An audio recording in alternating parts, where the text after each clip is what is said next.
Olá pessoal, tudo bem? Nós estamos iniciando a nossa 7ª aula da disciplina de projetos de aprendizagem.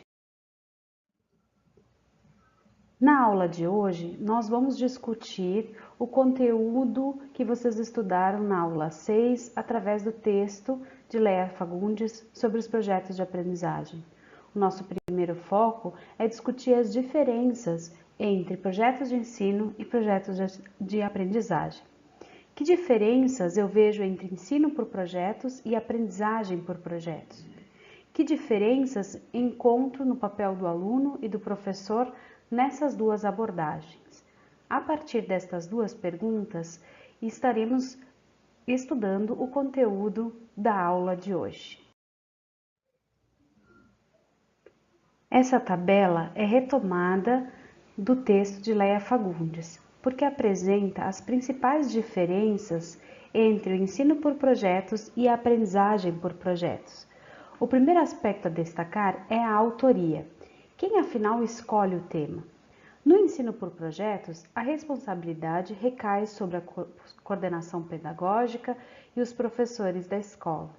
Na aprendizagem por projetos, os alunos e os professores individualmente ou ao mesmo tempo em cooperação é que definem qual será o tema estudado. E isso já foi feito na nossa disciplina quando vocês estudantes escolheram qual a pergunta que gostariam de aprofundar, de pesquisar ou de descobrir mais respostas. Outro aspecto são os contextos. No ensino por projetos, esses contextos são arbitrados por critérios externos e formais. Normalmente, nesse aspecto, nós vemos a questão do currículo, onde lá está definido quais são as ênfases que devem ser trabalhadas no ensino de cada área em que o professor atua. Na aprendizagem dos projetos, a base, o contexto, é a realidade da vida do aluno, porque é isso que o motiva a descobrir e a aprender sempre mais. Outro aspecto, a quem satisfaz esses dois tipos de ensinos? O ensino por projetos, ele se baseia numa sequência de conteúdos do currículo de cada instituição, ou seja, às vezes o conteúdo mais fácil para o conteúdo considerado mais difícil, ou por vezes um conteúdo mais geral para depois partir para um conteúdo mais específico. Na aprendizagem por projetos, não existe essa lógica. O conteúdo pode ser fácil, difícil, abrangente ou específico. O que vai valer é a curiosidade, o desejo, a vontade do aluno, do estudante, daquele que quer aprender. Bom, e quem decide o que será estudado e como será estudado?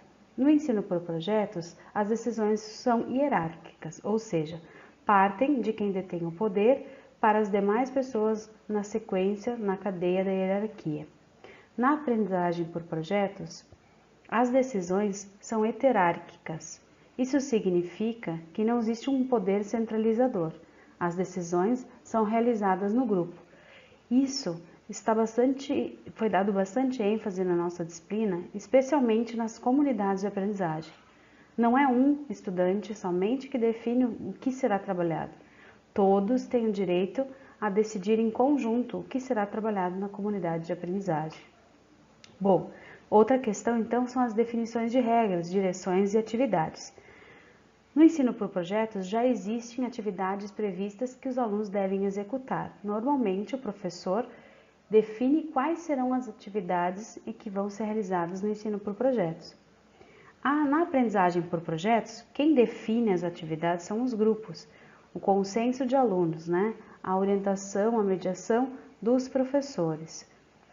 Cada grupo cada comunidade de aprendizagem terá a oportunidade de definir quais serão os métodos, as formas que vão utilizar para responder às suas perguntas. Não existirá uma forma única, um caminho único.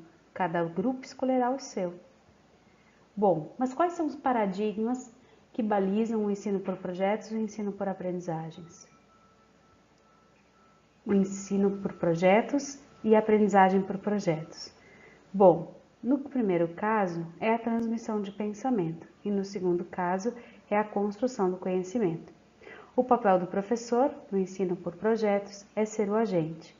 Já na aprendizagem por projetos é ser problematizador, estimulador, orientador.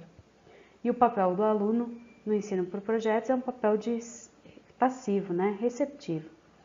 E na aprendizagem por projetos, o papel é de agente, daquele que tem a autoria, daquele que realiza, constrói o seu caminho durante o projeto.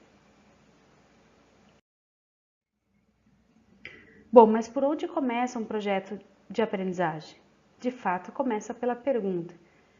Nas primeiras aulas da nossa disciplina, discutimos bastante sobre a composição dessa pergunta. Essa pergunta sempre inicia de uma curiosidade. Mas o que se faz para provocar essa curiosidade nos estudantes, Essa é uma pergunta que muitas vezes os professores fazem. Os meus alunos não são curiosos, eles não querem saber nada. Bom, para provocar a curiosidade, o texto de Leia Fagundes vai nos dizer e apontar que a curiosidade é inata do ser humano. Uma criança curiosa está sempre procurando. Essa frase de Leia Fagundes aponta para a nossa postura enquanto professores. Vamos estimular a curiosidade e não no sentido de deixar com que se faça qualquer coisa, Orientar, encaminhar, definir com os alunos essa aprendizagem. Mas isso parte da onde então? Como se provoca? Interagindo com o meio, trazendo coisas que são da vida. Bom, mas qual é a importância da pergunta em tudo isso? A pergunta, de fato, ela tem que dizer algo, Ela tem que apontar um caminho. E o jeito como cada um a formulou, como cada comunidade de aprendizagem, por exemplo, organizou a sua pergunta, essa formulação pode ajudar a definir os caminhos que o grupo vai escolher, que a comunidade vai escolher depois para responder essa pergunta, ou pode atrapalhar, Então, é bom que os grupos revisem, O que de fato a pergunta quer dizer, Como ela está formulada? Trata-se de uma pergunta aberta ou uma pergunta fechada? Perguntas muito fechadas não dão a possibilidade de muitos caminhos. Às vezes dão a possibilidade de um único caminho. E esse é um olhar que deve ser feito.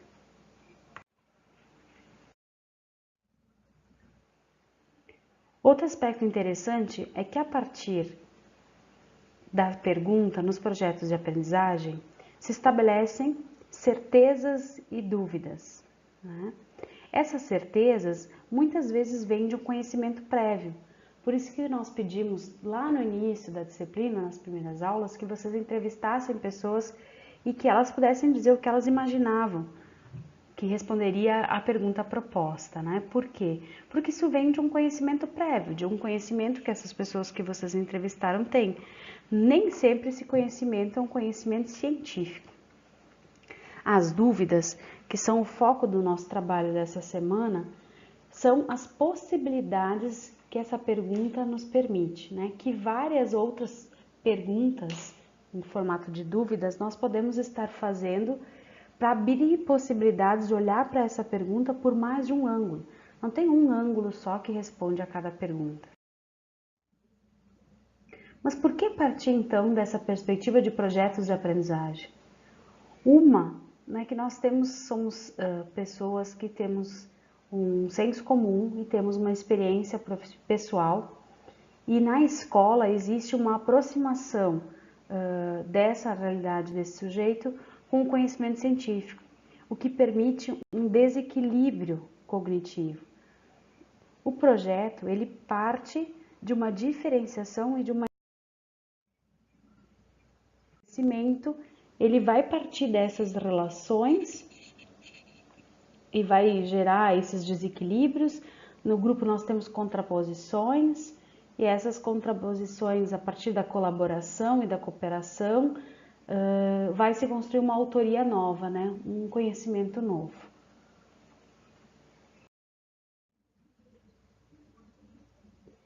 Bom, a partir disso, nos projetos de aprendizagem, os estudantes podem levantar hipóteses, organizar, analisar informações novas, tomar decisões mais conscientes a partir das decisões do grupo, e é interessante que as decisões não são tomadas simplesmente na base do senso comum, não é só o que a gente acha que é o mais adequado, não se busca realmente informações, né? Existe uma possibilidade de se expressar essas tomadas de decisões ou esses conhecimentos novos construídos a partir da criação e da expressão junto das ciências, das artes e de técnicas diferentes, né?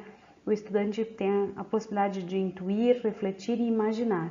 Além de tudo, existe um aspecto bastante importante, atitudinal, na verdade, que a autora, né, do nosso texto da semana passada deixa bem claro. Para trabalhar com projetos de aprendizagem é preciso ser solidário e cooperativo. Bom, e como fica a postura do professor, né? O professor é um orientador, um desafiador, né? Um aprendiz, um pesquisador, um inovador, um autônomo. E não há como a gente não lembrar das palavras de Rubem Alves, né? Se vocês clicarem nesse link amarelo aí embaixo, vocês vão encontrar um videozinho do Rubem Alves, onde ele diz que por ele nós não precisaríamos ter mais professor de português, nem professor de matemática, nem pedagogo. Nós precisaríamos ter um inventador, um professor novo, não esse professor que a gente tem hoje.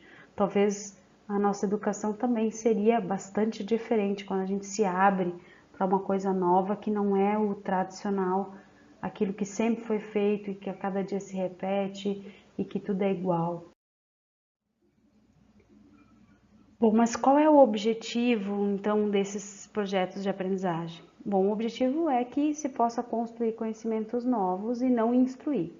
Então, em cada comunidade de aprendizagem, o objetivo a partir das perguntas que foram estabelecidas, daquelas certezas listadas e das dúvidas que vamos listar a partir dessa semana, é que se construam conhecimentos novos, que se busquem, né, se coletem dados que possam auxiliar os grupos, né, dentro dos grupos, a refletirem sobre outras possibilidades de resposta para a pergunta.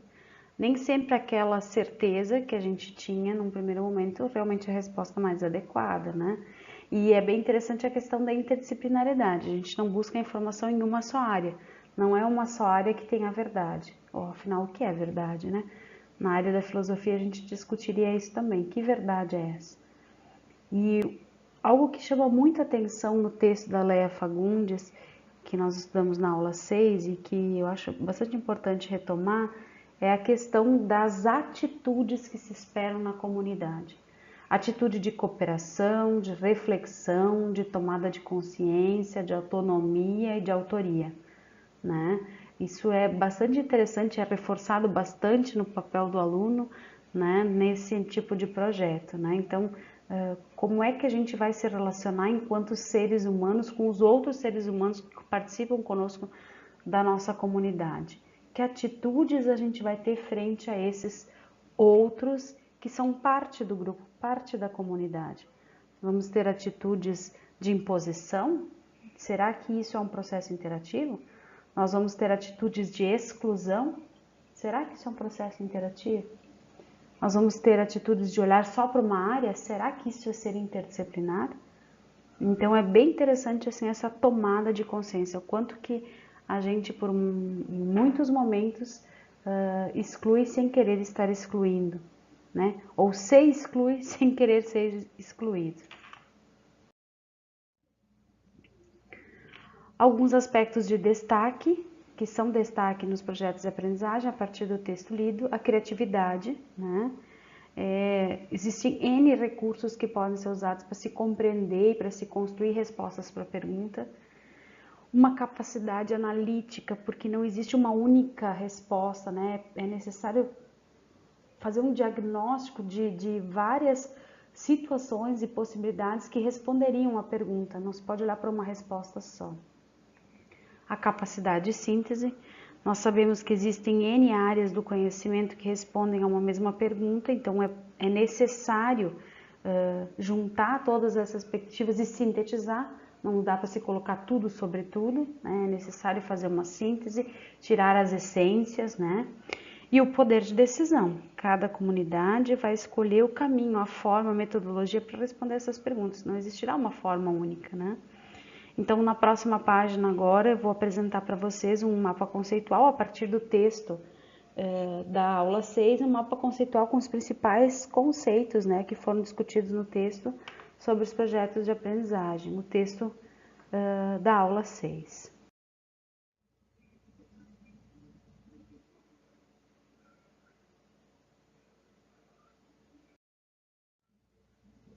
Bom, aqui tem o passo a passo, né, as principais etapas do processo de um projeto de aprendizagem, que de certa forma nós colocamos lá no arquivo 1 e 2, né, do objetivo da aula dessa semana, o primeiro arquivo sempre a ser estudado, dos objetivos da semana, dos conteúdos a serem trabalhados. Lá tem um mapinha, né, que foi construído de uma forma gráfica, onde tem todas essas etapas aqui definidas. Nós já definimos as perguntas, já definimos as certezas temporárias, já discutimos papéis, né? E agora vamos para a definição das dúvidas, né? Bom, acho importante deixar aqui links de alguns projetos que foram realizados dentro do projeto Amora, né, que é coordenado pela professora Leia Fagundes. Então aqui, se vocês clicarem nessas linhas abaixo, vocês vão encontrar vários blogs, né, com blogs e sites, né, que foram construídos a partir de perguntas, a partir de projetos de aprendizagem. Então, clicando nesses links ali, vocês vão abrir sites e blogs onde tem exemplos, né, de projetos de aprendizagens que foram construídos. Eu deixei aqui, para título de quem quer ampliar os seus conhecimentos, quer aprofundar, quer buscar outras referências, né, além do texto da Leia Fagundes, esses que está listado aqui, é o terceiro listado aqui, Aprendizes do Futuro, além desse texto que vocês estudaram na semana passada. Essas outras referências também ajudam a escrever um pouco esse resumo, né, esse estudo do nosso conteúdo que nós fizemos na aula de hoje. Bom, o exercício da nossa semana, então, o primeiro exercício da semana 7 é rever a relação de lista de certezas provisórias, né, que vocês já construíram na comunidade, e fazer agora uma listagem de dúvidas temporárias, né, a partir daquela pergunta que a comunidade definiu como a sua pergunta principal, né. E aí fazer os ajustes, né, no arquivo do projeto. Cada comunidade pode utilizar um espaço que eu abri no fórum com o nome da comunidade, onde pode fazer as discussões, os acordos a respeito das dúvidas, se acharem conveniente, né? Eu sei que tem algumas comunidades que já referenciaram, está fazendo as suas discussões através do WhatsApp e outros espaços, é perfeitamente possível. De igual forma, eu deixo um espaço aberto no fórum para cada comunidade, com o nome de cada comunidade, né, como um espaço dentro da disciplina, mas ele pode ser usado, pode ser não usado. Cada comunidade vai decidir se quer usar o fórum como um ambiente de conversa ou se vai continuar usando os seus grupos de WhatsApp, entre outros, né. Bom, o arquivo base continua sendo o mesmo, aquele que nós usamos para criar as comunidades, né. Eu incluí então o item 4, listar dúvidas temporárias, e também eu incluí o item 5, que é o título do projeto. Vocês criaram o título para a comunidade de vocês, para o grupo de vocês, né? Então eu acho importante agora ter uma identidade para esse projeto que está sendo criado, né, por cada grupo. Então é importante que vocês acrescentem essas informações, listem, acrescentem, né? Mas por enquanto ainda no exercício A nós não vamos gravar nada no Webfolio e nem em outro espaço da disciplina. É o momento de vocês definirem e listarem, né? Logo mais adiante, no exercício B, vai ter o espaço para gravar as informações, mas primeiro vocês definam, o exercício é definir, né? Listar essas dúvidas provisórias e definir o título, né? Quem não lembra onde está o arquivo, eu coloquei também no acervo da turma, na aula 7, é o arquivo Orientações para as Comunidades. Continua sendo o mesmo arquivo, aqueles que já têm o arquivo preenchido podem usar o mesmo, só acrescentar então o item 4, né, listar dúvidas temporárias, e o item 5, que é o título do projeto.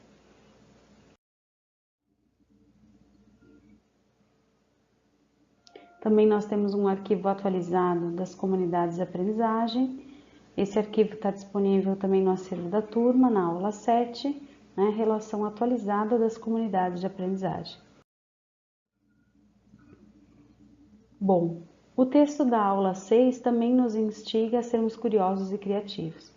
Então, é bastante interessante nós estudarmos também nessa semana um segundo conteúdo, que é a vivência desses projetos de aprendizagem a partir das ferramentas disponíveis das tecnologias, né? Essa criatividade que muitas vezes a gente atribui como algo que falta às crianças da atualidade, por vezes, e na grande maioria das vezes, é reflexo, né, dessa domesticação que as crianças vivem dentro dos espaços escolares, né, onde não é permitido a elas criar nada novo, elas só têm que repetir uma rotina todo dia, a mesma coisa, o mesmo caminho, os mesmos passos. Pensem que a criança, em sua grande maioria hoje, está desde 4 meses dentro de uma escola, né? Então, quantos anos ela já foi domesticada até ela estar na sua sala de aula? É algo para nós pensarmos, né? Mas então, como é que a gente vai permitir que a criatividade, a curiosidade sejam parceiras das aprendizagens dos nossos estudantes, né? A proposta das autoras do texto da semana passada é que a gente possa apostar na interatividade, né? Utilizar os meios telemáticos, utilizar as novas tecnologias, porque elas acrescentam uma nova dimensão, né? Que é esse estar no mundo e faz parte do dia a dia da realidade das nossas crianças, né? No mundo de hoje. Então, é interessante a gente poder apostar nisso e se ver também usando essas tecnologias para favorecer a criatividade e a curiosidade. Bom, selecionando os softwares e materiais disponíveis na web, é possível a gente perceber uma infinidade de possibilidades para mostrar as respostas, né, de cada pergunta que foi feita em cada projeto. Então, é possível que a gente tenha um espaço público, né, para que essas respostas, mesmo as perguntas sejam discutidas, ampliadas, inclusive transformadas em novas perguntas, né. Uma possibilidade desse compartilhamento dos projetos de aprendizagem em construção são, na web, né, são os blogs, os sites, os Padlets, entre outros.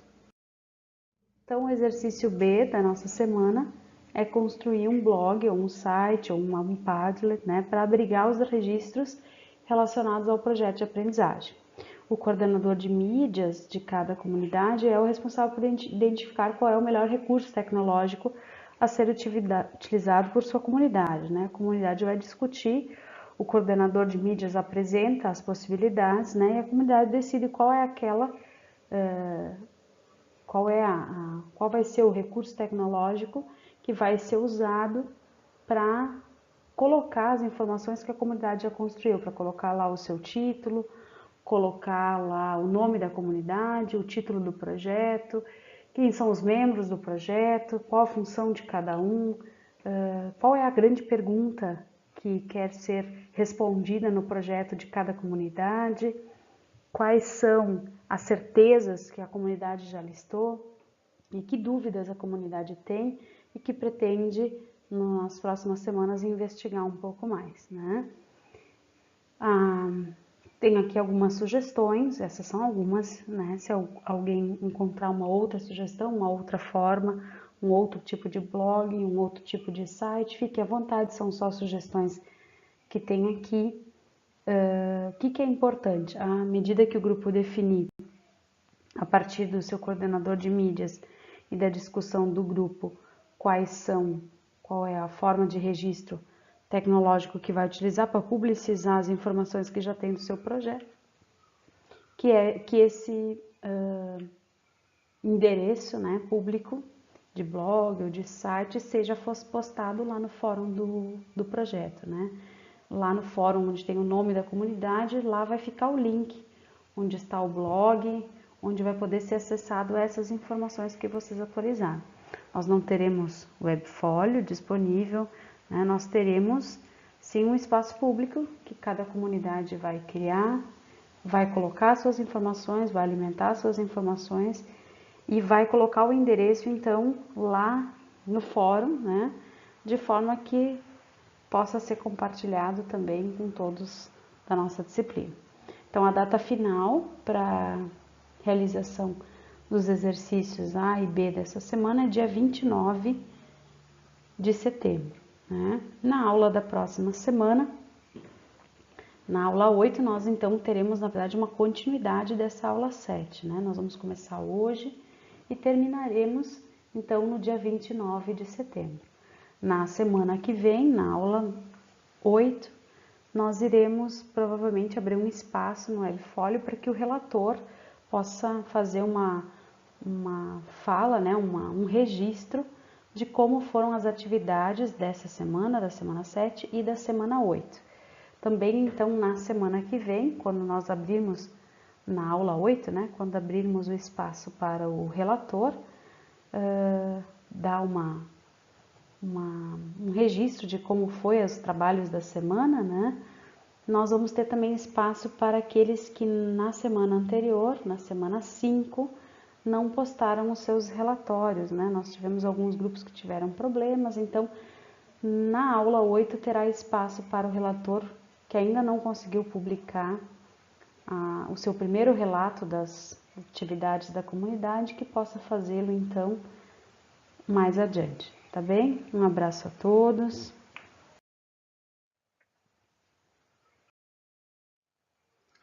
O ciclo infinito de ideias e ações, infinita experiência, infinita invenção, traz o saber do movimento, mas não da paz. Onde está a vida que aprendemos, que perdemos vivendo? Onde está a sabedoria que perdemos no conhecimento? Onde está o conhecimento que perdemos na informação? De Eliot, né?